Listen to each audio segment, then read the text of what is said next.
और चलिए बढ़ते हैं आगे। वाड्रा से पूछताछ का दूसरा चरण शुरू हो चुका है। जयपुर ईडी ऑफिस में पूछताछ चल रही है। 1 घंटे का उन्हें लंच ब्रेक मिला था। एक एक कर तमाम सवालों की लिस्ट जो तैयार की गई थी वो वाड्रा पर दागे जा रहे हैं। बता दें, रॉबर्ट वाड्रा की मां से पहले ही पूछताछ हो चुकी है। दरअसल वाड्रा ने ईडी की टीम से रिक्वेस्ट किया था कि उनकी मां की उम्र को देखते हुए पहले उनसे पूछताछ कर ली जाए। ह्यूमैनिटेरियन ग्राउंड में ईडी की टीम ने इसे एक्सेप्ट किया और उनकी मदर से अपनी पूछताछ पूरी की, जिसके बाद रॉबर्ट वाड्रा की मदर वापस होटल चली गई। इसके बाद रॉबर्ट वाड्रा से पूछताछ शुरू हुई। बीच में 1 घंटे का उन्हें लंच ब्रेक दिया गया। दोबारा वो ईडी के दफ्तर पहुंच चुके हैं और उनसे पूछताछ चल रही है।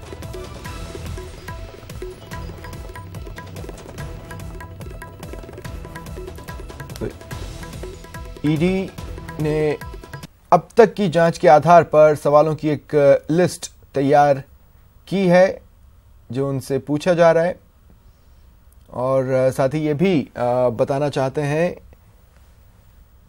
कि अमूमन जो प्रोसीजरल तरीका है इस तरह की पूछताछ का वो पूरी तरह से अपनाया जा रहा है। और चलिए सीधे रुख करते हैं सहयोगी राकेश गोसाई का, जो कि इस वक्त हमारे साथ लाइव जुड़ रहे हैं। रॉबर्ट, क्या अपडेट्स हैं? माफ कीजिएगा राकेश, क्या अपडेट्स हैं?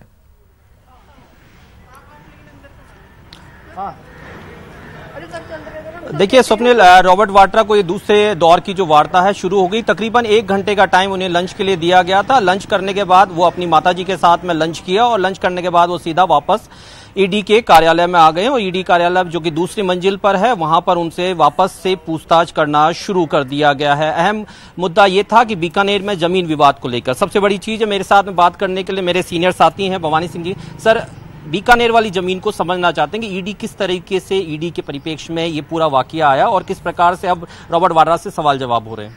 राकेश, पहले ये समझना होगा कि बीकानेर का जो जमीन घोटाला उसमें से 275 बीघा जमीन वाड्रा की 4 कंपनियों ने खरीदी। 4 में से ये जो मामला जिसकी ईडी पूछताछ करी वो मात्र 125 बीघा सरकारी जमीन से जुड़ा हुआ मामला है। बाकी जो जमीन है 150 बीघा दूसरी 3 कंपनियों की है, उसके बारे में ईडी कोई पूछताछ नहीं कर रही है। और जो पुलिस ने इन्वेस्टिगेशन की, सीबीआई ने इन्वेस्टिगेशन की, उस इन्वेस्टिगेशन से बिल्कुल अलग इन्वेस्टिगेशन है। इसमें 2 पॉइंट है जो पूछताछ के किए जा रहे हैं। मनी लॉन्ड्रिंग का इश्यू है।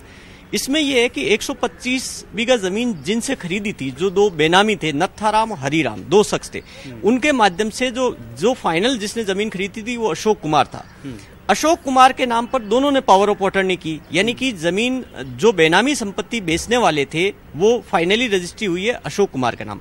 अशोक कुमार ने जमीन बेच दी वाड्रा की कंपनियों को। और अशोक कुमार कौन है? वो महेश नागर, जो स्काईलाइट हॉस्पिटलिटी कंपनी का प्रतिनिधि है, उसका ड्राइवर, उसको पावर ऑफ अटॉर्नी दी। वाड्रा ने उसको प्रतिनिधि बनाया और वाड्रा ने पावर ऑफ अटॉर्नी दी अशोक कुमार को।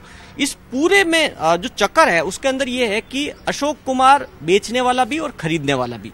अब जो सवाल पूछे जाएंगे उसमें 3 चीजें जो पूछी जा रही है। एक पूछा जा रहा है कि अशोक कुमार एक तो बेचने वाला भी खरीदने वाला भी, पावर ऑफ अटॉर्नी दोनों तरफ से उसके पास में कैसे? अशोक कुमार से रॉबर्ट वाड्रा का क्या संबंध है? महेश नागर से क्या रिश्ता है? कैसे अशोक कुमार को पावर ऑफ अटॉर्नी दी गई आपने? एक। और इसमें एक जो सबसे बड़ा सवाल जो पूछा जाएगा वो ये है कि अशोक कुमार को रॉबर्ट वाड्रा ने वाया महेश नागर 22 दिसंबर 2009 को चेक दे दिया 30 लाख का, जबकि माताजी के थ्रू आया, लेकिन रॉबर्ट वाड्रा का खुद का चेक है, खुद रॉबर्ट वाड्रा ने दिया और वो महेश नागर के थ्रू अशोक कुमार को दिया डायरेक्ट। अशोक कुमार के खाते में वो जमा हो गया चेक। उस वक्त अशोक कुमार के पास में पावर ऑफ अटॉर्नी नहीं थी, कोई जमीन नहीं थी, तो पूछेगी और रजिस्ट्री कराई गई रॉबर्ट वाड्रा के नाम पर 4 जनवरी 2010 को। तो 13 दिन पहले आपने चेक कैसे दे दिया, जबकि रॉबर्ट अशोक कुमार के पास में तो कोई जमीन ही नहीं थी? ये बहुत बड़ा सवाल है, इस पर पूछा जाएगा, इसी पे सब कुछ बहस है। तो अभी तो रॉबर्ट वाड्रा से पूछताछ हो रही है, तो क्या लगने आने वाले समय के अंदर ये अशोक है या नागर है, इन लोगों को भी इस संबंध के अंदर इंक्लूड करके बुलाया जाएगा? क्योंकि एफआईआर के अंदर कहीं ना कहीं इस चीज का उल्लेख था। अशोक कुमार पहले ही अरेस्ट हो चुका, अशोक कुमार से पूछताछ हो चुकी है। 9 दिन ईडी ने यहां पर अशोक कुमार से पूछताछ की और इसके जयप्रकाश, आपको याद होगा कि जयप्रकाश बांगड़वाद था जो दलाल था, उसको भी अरेस्ट किया था, दोनों को अरेस्ट किया था, दोनों से पूछताछ की थी। बीकानेर में छापेमारी हुई थी, उससे जो डॉक्यूमेंट्स बरामद किए थे उसी के आधार पर, जो डॉक्यूमेंट से डिटेल मिली उसी के आधार पर आगे बेस्ड पूछताछ हो रही है। एक इससे आगे जो पूछताछ का दूसरा पॉइंट है वो और इंपॉर्टेंट है, वो ये है कि जमीन जो बेची गई थी 72 लाख में, 72 लाख में जमीन खरीदी थी अशोक कुमार से रॉबर्ट वाड्रा की कंपनी स्काईलाइट रियलिटी ने, और वो फेनेलीज को आगे बेची गई थी, जिस कंपनी को बेची गई थी वो बेची गई 5 करोड़ 15 लाख के अंदर। तो अब उसमें सबसे बड़ा जो सवाल है कि आरोप उस कंपनी पर लग रहा है कि आरोप यह है कि वो शेल कंपनी है, क्योंकि उसके शेयर होल्डर्स नहीं मिले, कौन उसका शेयर होल्डर है, वो बिजनेस क्या करती है ये नहीं मिला, उसकी डिटेल्स नहीं मिली। तो रॉबर्ट वाड्रा से पूछा जाएगा कि क्या उस कंपनी के बारे में आप क्या जानते हो। चलिए, शुक्रिया राकेश हमारे साथ जुड़ने के लिए और तमाम जानकारी के लिए।